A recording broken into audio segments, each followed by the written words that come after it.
آپ دیکھ رہے ہیں ایف ایس میڈیا نیٹورک اور میں ہوں محمد ضیاء الحق۔ خبر شامل کرتے ہیں پیرس سے۔ Chairman Jammu Kashmir forum France Chaudhry Naeem Akhtar مقبوضہ جموں کشمیر کے مظلوم و محکوم کشمیریوں کی توانا آواز۔ گزشتہ روز ایفل ٹاور کے احاطے میں مسلح افواج پاکستان سے اظہار یکجہتی اور انڈیا مخالف بڑے احتجاجی مظاہرے میں چودھری نعیم اختر بڑے قافلے کے ہمراہ ہاتھوں میں پاکستانی اور کشمیری پرچم تھامے پہنچے۔ احتجاجی مظاہرے میں آمد پر انڈیا مخالف شدید نعرے بازی کی گئی۔ اس موقع پر منعقدہ احتجاجی مظاہرے سے خطاب کرتے ہوئے چودھری نعیم اختر نے کہا کہ ہم امن چاہتے ہیں، لیکن اگر بھارت نے جنگ شروع کی ہماری بہادر مسلح افواج ہندوستان کو شکست کا مزہ چکھائے گی۔ بھارت مقبوضہ جموں کشمیر کے عوام پر 7 دہائیوں سے بے پناہ مظالم کے باوجود ان کے جذبہ حریت کو کم نہیں کر سکا۔ انہوں نے مزید کہا کہ آج اس احتجاجی مظاہرے میں کثیر تعداد میں کشمیری موجود ہیں۔ کشمیریوں کی اس محبت اور جذبے کو کوئی شکست نہیں دے سکتا۔ قومی سلامتی کمیٹی کے اعلامیے کے مطابق پوری پاکستانی اور کشمیری قوم پاک فوج کے ساتھ کھڑی ہے۔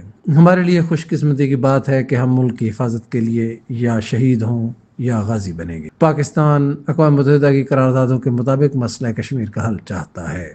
بھارت کی خام خیالی ہے کہ کشمیر پاکستان کے ساتھ نہیں ہے۔ کشمیری ملک کی سلامتی کے لیے دفاعی لائن کے سپاہی ہیں۔ انہوں نے کہا کہ میں مسلح افواج کے سربراہ کو یہ یقین دلاتا ہوں کہ بھارت نے اگر جنگ مسلط کی تو کشمیری افواج پاکستان کے ساتھ لڑیں گے اور مقبوضہ جموں کشمیر کو بھارت سے آزاد کرانے کے لیے ہمارے کشمیری دفاعی لائن پر موجود ہیں۔ آج کے دن سیاسی وابستگی سے بالاتر ہو کر ہم سب متحد ہیں۔ ان کا کہنا تھا کہ ہمارے اسلاف نے اپنی جانوں کے نذرانے دے کر اس خطے کو آزاد کرایا اور ہم اس کی حفاظت کے لیے اپنی جانوں کا نذرانہ پیش کرنے سے دریغ نہیں۔ انہوں نے کہا کہ ہندوستان نے اگر کوئی مس ایڈونچر کرنے کی کوشش کی تو پورے آزاد جموں کشمیر کے عوام پاکستان کی افواج کی شانہ بشانہ بھارت کو دندان شکن جواب دیں گے۔ بعد ازاں پاکستان آزاد جموں کشمیر، مقبوضہ جموں کشمیر اور مسلح افواج پاکستان کے حق میں نعرے بازی بھی کی گئی۔ سبسکرائب کیجیے F S media network اور دیکھتے رہیے تازہ ترین تبصرے اور